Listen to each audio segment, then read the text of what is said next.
ಇಡೀ ಅಪ್ಪಾಜಿ ಉದ್ದ ದಿವಸ ಮಾತ್ರ ಬರೋದಲ್ಲ, ನಮ್ಮ ಇಡೀ ವರ್ಷ ಅವ್ರು ನೆನ್ಸ್ಕೊಳ್ಳೋದಿರೋ ಒಂದು ದಿನನೇ ಇಲ್ಲ.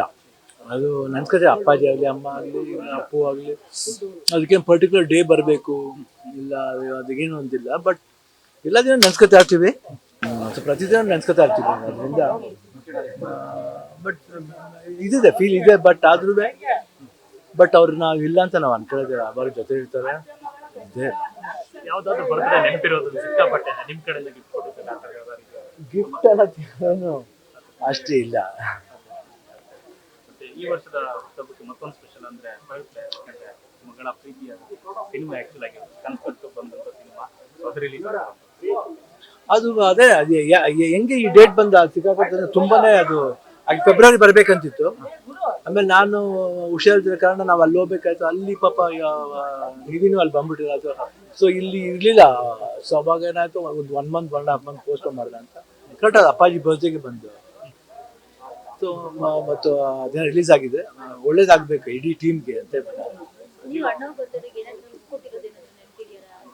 ಇಲ್ಲ ಅಷ್ಟೇನು. ಅವರೇ ನನಗೆ ಗಿಫ್ಟ್ ಕೊಟ್ಟಿದ್ರು ಅಷ್ಟೇ. ನಾನು ಬಂದಿರೋದು ಒಂದು ಗಿಫ್ಟ್ ಅವ್ರಿಗೆ.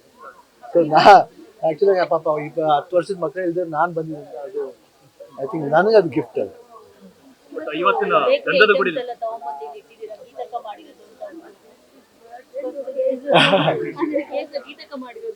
ಅದು ರವೆ ಉಂಡೆ.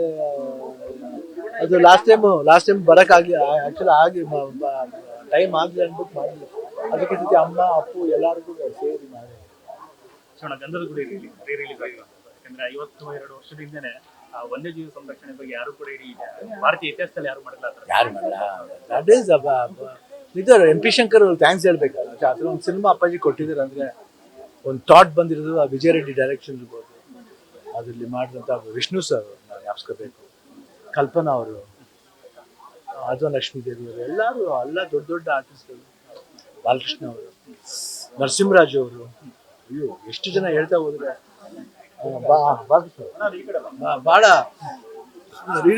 ಖುಷಿ ಅದು. ಯಾಕೆ ಆ ಫಿಲ್ಮ್ ಬರಬೇಕು. ಇವತ್ತು ಮತ್ತೊಂದು ಬೆಳವಣಿಗೆ ಅಂದ್ರೆ ಮೊನ್ನೆ ಆದಂತಹ ಕಾಶ್ಮೀರದ ಘಟನೆ. ಇವತ್ತು 3 ಕನ್ನಡಿಗರ ಮೃತದೇಹವನ್ನು ಇಲ್ಲಿ ಬೆಂಗಳೂರು ಬಂದು ಸೇರಿದ್ದಾರೆ, ರೀಚ್ ಆಗಿದ್ದಾರೆ. ಪಾಪ ನೋವಾಗುತ್ತೆ. ಪಾಪ ಅಂತ ಸಂಸ್ಥೆ ಅಂದ್ರೆ ಅನ್ನೋದೇ ಒಂದು ಪಾಪ ದುಃಖವಾದ ವಿಷಯ.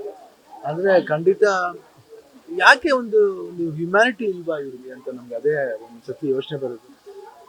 ಅಂದ್ರೆ ಯಾತಿಗೆ ವೈ ದಿಸ್ ಟೈಪ್ ಬೇರೆ ಈ ರೀತಿ ಒಂದು ಏನಂತೀವಿ, ಈ ರೀತಿ ಒಂದು ಕೋಪ ಏನು, ಅನ್ನೆಸರಿ ಕೋಪ ಯಾತಿಗೆ ಬೇಕು? ನಮ್ಮ ಮನುಷ್ಯನ ಅರ್ಥ ಮಾಡ್ಕೊಂಡ್ಬಿಟ್ಟಿದ್ದಾರೆ.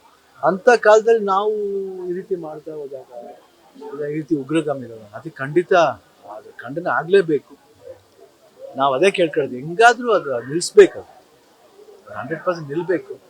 ಭಾಳ ನೋವಾಯ್ತು ನೋಡ್ಬಿಟ್ಟು ನಮಗೆ.